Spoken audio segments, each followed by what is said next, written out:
Notice about a syllabus is it is a mixture of genres, all right? It does not fix itself on one particular theme. Now, the first chapter that we did in this book was Portrait of an Old Lady, where it speaks about a relationship between a young boy and the grandmother, the changing relationship. Second, we talked about a family adventure. And now we are going back into the past, where we are talking about a long lost king named Tut. He was a very powerful king, one of the youngest kings in the Egyptian saga. All right, you are aware of the Egyptian history as well, right? History. You know about the pyramids, you know about the preservation of bodies through mummifications. You have seen movies, right? So this is a story about one of the youngest emperors in Egyptian history named King Tut, all right? Now, at the very beginning itself, you'll see that he was just a teenager when he died. Not just became a king, but he died when he was a teenager. Teenager is the time period between 13 years to 18 years. So in between that period, his life was over as well.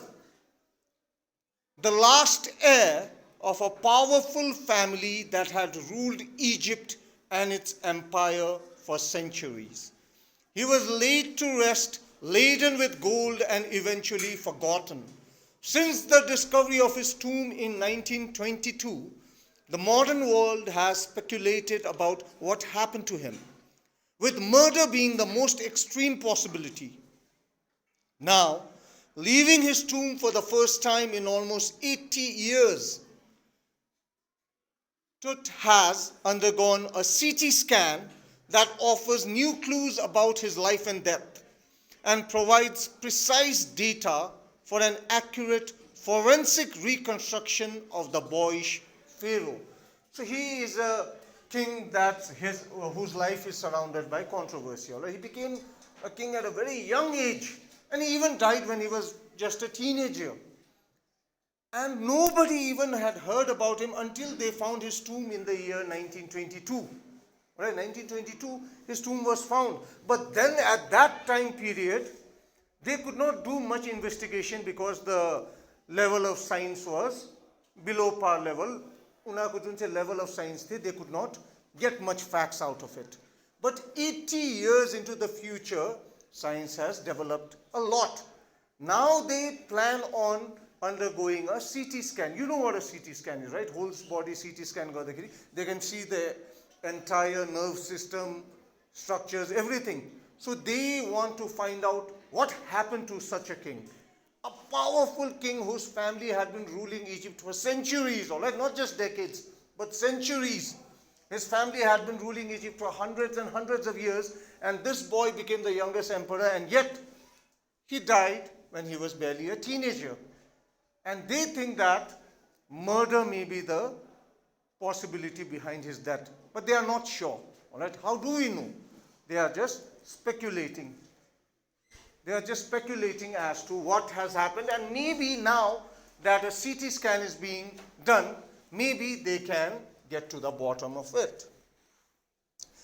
An angry wind stirred up the ghostly dust devils as King Tut was taken from his resting place in the ancient Egyptian cemetery known as the Valley of the Kings. Dark-bellied clouds had scudded across the desert sky all day and now were veiling the stars in casket grey.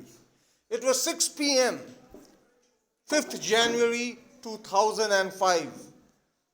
The world's most famous mummy, gilded headfirst into a CT scanner, brought here to probe the lingering medical mysteries of this little understood young ruler who died more than 3,300 years ago.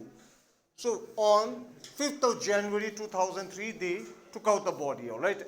And it seemed that it was a very ominous day because the winds were blowing, all right? And they bought the CT machine just to probe what had happened to the boy emperor who had died 3,300 years ago. All afternoon, the usual line of tourists from around the world had descended into the cramped, rock-cut tomb some 26 feet underground to pay their respects.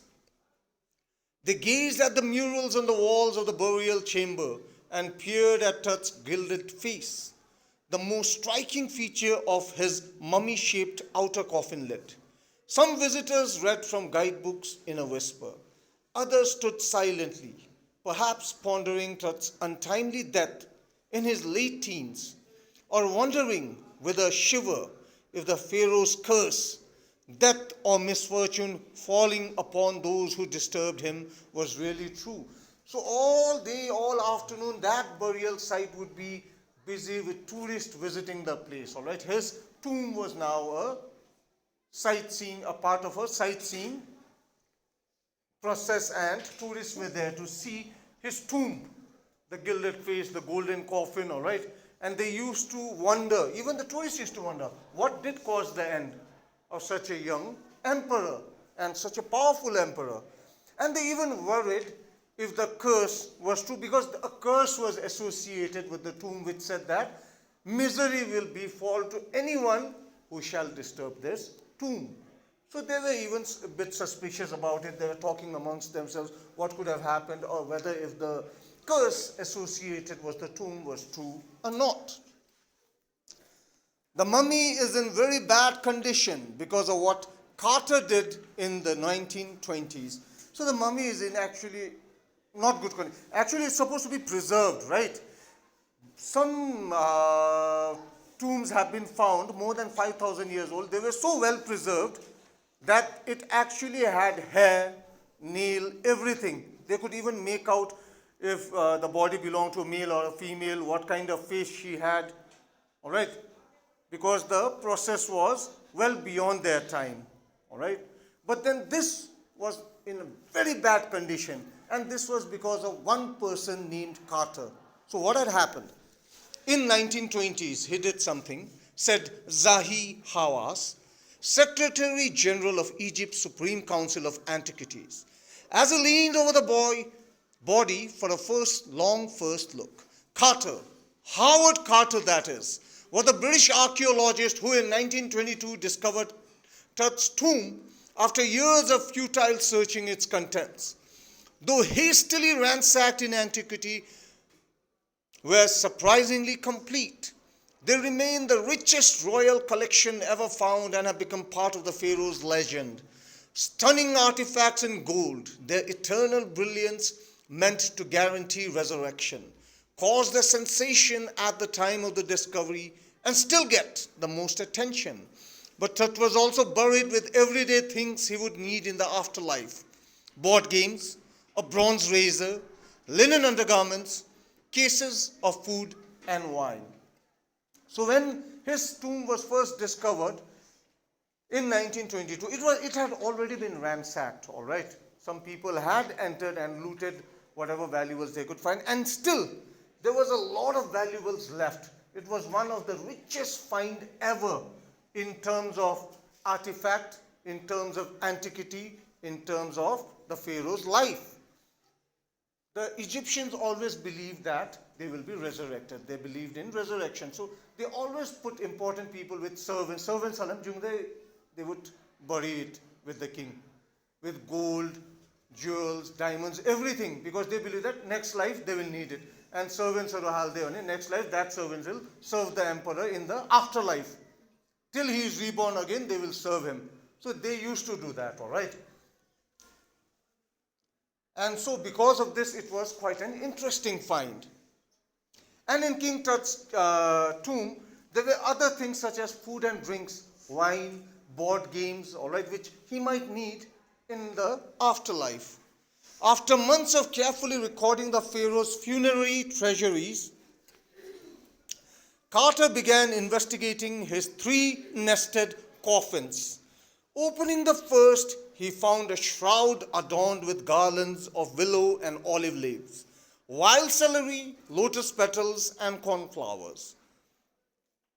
The faded evidence of a burial in March or April. So they took clues, all right? Don't say seeds, flowers, they would bloom in March or April. So they knew that this person, whoever it is, was buried in March or April.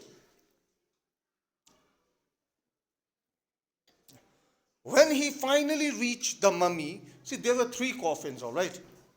When he finally reached the mummy, though he ran into trouble, the ritual resins had hardened, cementing to the bottom of his solid gold coffin. No amount of legitimate force could move them. Carter wrote later, what was to be done? So King Tut's tomb was actually made out of solid gold. And while he was being embalmed, the resin or the liquid that was being used to preserve his body, that thing had hardened. 3,300 years. It had hardened and become rock solid, which had glued his body to the bottom of the coffin. He tried using force, but no matter how much force he used, the body would not budge. Pura glue bhai sake the. The sun can beat down like a hammer this far south in Egypt, and Carter tried to use it to loosen the resins. So hum nikale rahe desert sun ma, thinking that maybe the resins will melt a bit and I will be able to take out the body. For several hours, he set the mummy outside in blazing sunshine that heated it 149 degrees Fahrenheit. Nothing budged. He reported with scientific detachment that the consolidated material had to be chiseled away from beneath the limbs and trunk before it was possible to raise the king's remains. In his defense, Carter had little choice. If he hadn't cut the mummy free, thieves would have.